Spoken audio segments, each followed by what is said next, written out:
America, planet Earth. What is good? This is your boy Codell, and welcome back to another episode of the Father's Gospel Podcast. Kyle, I'm so glad you're back, dude. How you doing, brother? Nice, nice. Yes. It's been too long, my friend. Way too long. Yeah. Yeah. But we got a good one today, man. So we are going to be talking about how basically Trump DOJ declares multi-layer protection for administrative law judges unconstitutional, dismantling long-standing shield for unelected bureaucrats. Now, you and I have both been discussing this. We've been looking into this last couple days. So, you excited about this one? I am. Yeah. There's keywords just in that statement, but you got to find those words because one of the biggest words in that headline is unelected. Yeah. So, they'll do the same thing that we're gonna do. They'll try to attorney the shit out of it. Yeah. But you know what? Carmen's a bitch. It has no expiration date. Right. That boomerang's coming back now, yeah. bro. It's coming back. All right. So let's get into this article. And bro, anytime I read something off, you like stop, something you want to say, just chime in and let's get it in. All right. So here we go, guys. All right. So the Department of Justice under President Trump has determined that the multiple layers of removal restrictions shielding administrative law judges, which are ALJs, are unconstitutional. The DOJ has concluded that current laws make it too difficult for the government to remove ALJs from their position. These laws require multiple steps and layers of approval before an ALJ can be fired, which limits the president's power. So right there is already, and they recognize that, which every other common sense person, common sense man is talk about it. And I'll say men because this only happens to men. Yeah. 90% of the time. Right, I don't want to hear this crap. Well, it happens to women too. Yeah. I just want to shut up. Right. But they realize that because these ALJs have taken that inch and turned it into a mile. Right. And so, well, hey, these apply to us if we just throw on a robe and we call ourselves administrative law judges. Well, the state gave us this power. Well, who gave the state that power? Okay, so let me ask you, like with the administrative law justices, explain to the people, like how do they impact people when they're in court, like family court specifically, or just court in general? Well, because because like here in Washington State, right, they made an RCW and a WAC for those ALJs in the DSHS in child support services, as well as other places too. It's not just in child support. These AL judges are through different not corporations, but different parts of the government that pass down these things, and they say they're a binding contract. Well, I didn't agree to that contract. So they're unelected, basically. Yeah. They got their job by filling out an application, and sending it in. And some of them are attorneys, some of them are former judges and things like that. But my thing is, like, why are you in there? Right. I mean, anybody can go get a badge and call themselves a cop. Yeah. Then you're going to get in trouble for impersonating a cop. Well, why aren't you getting in trouble for impersonating a judge? Yeah. Well, because they say, oh, well, this applies to us. And if we call ourselves ALJs, then we're judges. So then, by default and by de facto, we're covered just like the other judges. Bro, it's very Wizard of Oz smoke and mirrors. It's just like all these layers. And you've challenged that, but they always say, oh, well, state law. No, it doesn't matter. Constitutional law, federal law, state law. If there's ever anything between federal and state law, federal law supersedes state law. If there's anything between federal and constitutional law supersedes federal law. Right. Well, and that's why I'm excited about, like, what Doge is doing, Trump is doing, because they're kind of just they're laying the hammer down on that. They're reminding, they're letting these people know, like, no, we're operating by the Constitution. We need to run things properly. So, but anyways, okay, so let's keep this going. Let's see. The DOJ has concluded that current laws make it too difficult for the government to remove ALJs from their position. These laws require multiple steps and layers. Okay, I already read that. The ALJs in the United States are supposed to be impartial officials who preside over administrative hearings within federal agencies. They operate within the executive branch and not the judicial branch. There you go. That's right. That's the big thing right there. Executive branch, not the judicial branch. And they don't operate just within federal agencies. They operate within state agencies too. So you have an ALJ that's in the Department of Licensing. You have an ALJ that's in Department of, DCYF. You have an ALJ that's what I'm talking about when they say ALJs. They just put that blanket term on anybody that filled out an application, and they think it's just like somebody that gets like Spokane Transit Authority. They give them these, hey, you're a transit officer, and they give them a badge, and these guys walk around like they're I mean, they act like no arresting authority, right? No arresting powers, none of that stuff. So the same thing with these ALJs, they're worthless. It's that judge, jury, and executioner mentality, man. I mean, there's nothing. You cannot justify why they need an ALJ in there. Right. If you have a conflict, take it to federal court. Yeah.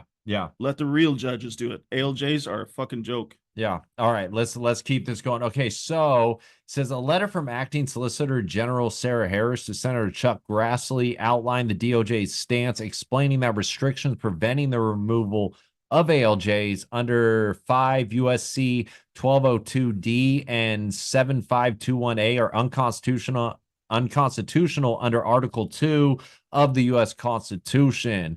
Now, 5 USC 1202D states any member may be removed by the president only for inefficiency, neglect of duty, or malfeasance in office. And 5 USC 7521A states an action may be taken against an administration law judge appointed under Section 3105 of this title by the agency in which the administrative law judge is employed only for good cause established and determined by the Merit Systems Protection Board on the record after opportunity for hearing before the board. So, yeah, man. I mean, there's a lot going on here, bro. This is crazy. And then, we're going to be leading into this. Chad Mizzle, who is part of the U.S. Department of Justice, he tweeted this out, like yesterday or 2 days ago.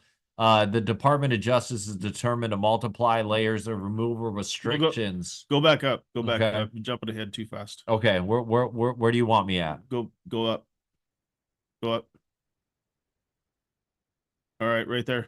So one thing first, the reason why they say ALJ, we're an administrative law judge, and they pull this shit every single time. And men out there, you know what I'm talking about. When they sit there and they say, well, I'm administrative law judge Schmuckatelli. What do people usually say? Oh, they hear the word judge. Oh, they must be legit. Right. They're not legit. Right. They've never been due ordained. They don't have to have an oath of office. None of that stuff. And even if they do an oath of office, it's still not. Right. It's still not legit. So now what this thing does is now you can come after them individually. And before they had this, well, I'm a judge, so you can't do this to me. No, you're acting outside the scope of your authority right here. And this is where they say that from the Department of Justice. And you're going beyond because you're going on your scope of authority, you're outside of your jurisdiction. Okay. Yeah. So there's no due process there again. So they have no authority to be doing that. So the two things that you consume under is, in their official capacity and individual capacity. Right. So that means that whatever they do, they're going to be on the hook for. Yeah. Yeah. You think they're going to want to bring that suitcase or a lawsuit after lawsuit? No, exactly. Then they're going to start following the fucking rules and say, start whining. But I did this all the time before. No, you didn't. Yeah. Well, and as this information right here gets spread more and more, like more just everyday people start hearing it, it's going to give more everyday people the courage to actually do something. Yeah, they should. They stop, face everything and fight. Yeah. So that's what they say, that they have to that. So but the thing about it is too, is like, it's already been proven before, because right there, they say DOJ's position aligns with the Supreme Court decision of 2010 2010. Free Enterprise Fund versus Public Company Accounting Oversight Board decision. Yeah. So it already struck down the multi-layer protection from removal. Yeah, let me read this real quick. So it says the DOJ's position aligns with the Supreme Court's 2010 Free Enterprise Fund versus Public Company Accounting Oversight Board decision, which struck down similar multi-layer protections from removal for executive officers. The court ruled that such barriers were an unconstitutional infringement on the president's authority to oversee executive officers. Yeah. Pretty clear. Yeah. Yeah. Yeah. So, I mean, that's the thing too. So you have three branches of government, executive, legislative, and judicial, right? So those ALJs aren't even in judicial thing. They're in an executive thing. So if that's where the president is, right. So why can't he just can him? So from a so this is just me speculating. Do you, like, here in Washington, do you think that like our politicians, especially the ones that don't like this, do you think they're taking this seriously yet? Or do you think they will take it serious? I don't think they are taking it serious yet. You know, they might be panicking, but you know what? Make an example. Yeah. Yeah. Start firing people. They're going to be taking it serious. It's coming. Yeah. And they will, because it's just like, oh, well, Yeah. So, yeah, man, Washington legislatures, get ready, because times are changing. And if you are part of that local swamp, excuse me, I mean, honestly, your days. What's next? They got to look at the judges, because some of those judges are elected. Oh, yeah. And some are in there by filling out an application. Right. Judges, attorneys, legislatures, get ready, because the house cleaning's coming. So, all right. So, yeah, we got that, man. I mean, I think, is there anything else in this article? Reiterate that people have to, there's not a problem communicating stuff like this. Yeah. There's a problem with people understanding it. Right. So they need to read it, reread it, right. reread it until it sinks in. Yeah. It becomes muscle memory for them. Yeah. You know what I mean? And that's a fact. Yeah. It's right there. They're telling them it's unconstitutional under these two things. These are specifically violating constitutional things. Okay.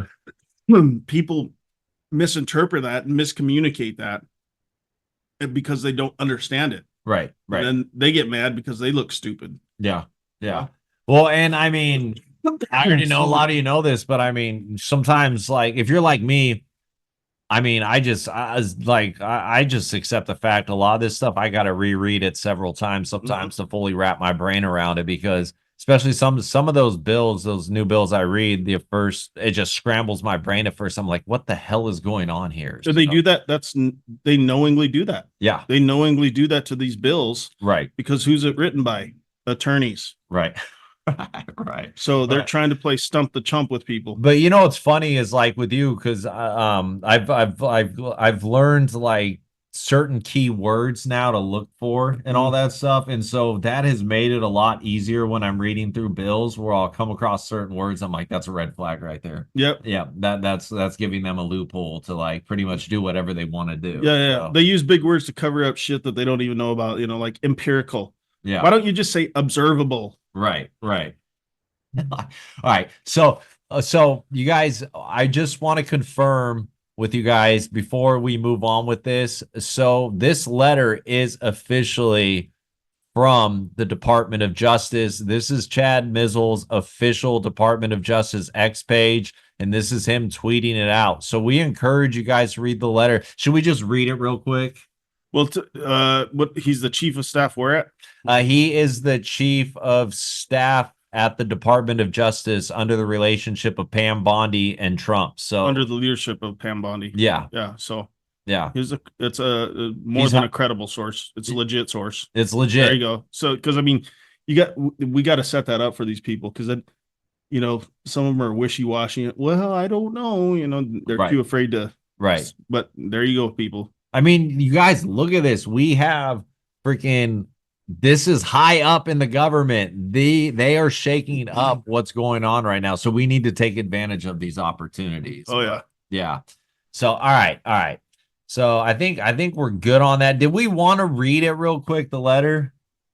No, because it's just, I mean, you people, you need to go out there and get this. You need to look it up and read it for yourself. if you have questions, field those questions, send them to us at the, provided link for at fathersgospelpodcast.com. Yeah. And I'll pin the letter too in the comment section so you guys can all check it out. And this is not just at the federal level. It's at the state level too. Thank you. Yes. Yeah. So everything goes down. That's why I say it's, and the states gave those powers to the federal government too. Right. When they did the Constitution. So they got to realize that, it starts at federal and then it trickles down to the state. Now, whether the state adopts it, that's on them. Right. You know what I mean? So if they don't adopt it generally, or if they have a question about it, then they need to go through the proper channels and question, the DOJ and the president and all that other stuff. That's not for me and you, average Joes on the street, because we have no power to change that. Now, if we had power through the force doctrine, and had 60,000 fathers, we're going to get it done. You know what I mean? Yeah. But the fact of the matter is that one person goes in there, a state official, and they say, hey, what the hell? And they start asking questions. Yeah. You know what I mean? Yeah. Yeah. So, and I got some people in mind here in Washington's government. But everybody should read that. Everybody should read that letter themselves. And they get it. You know, there's no fucking Cliff's Notes on this thing. Just go read it yourself. It's short. Break it down. Yeah, it's easy. Quick. And it's easy to understand, you guys. Unfortunately, a lot of people, hopefully this is not a lot of our listeners, but hopefully you're not, want to get spoon-fed shit. Right. So, yeah, anyways, I think we made it pretty clear. Yeah, you guys, anything else you want to put in on this? Yeah,